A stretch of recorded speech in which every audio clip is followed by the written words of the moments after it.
बिस्मिल्लाहिर्रहमानिर्रहीम। अस्सलामुअलैकुम।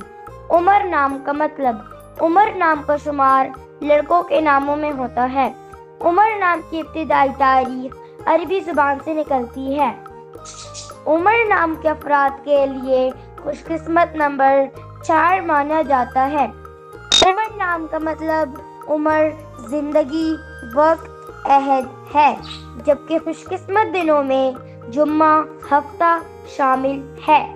खुशकिस्मती वाली दांतों में हिस्सों के हिसाब से लोहा शामिल है। उमर नाम के अफराद के लिए मुवाफिक रंगों में नीला, बनफशी, काला शामिल है। उमर नाम के अफराद के लिए मुवाफिक पत्रों में नीलम शामिल है।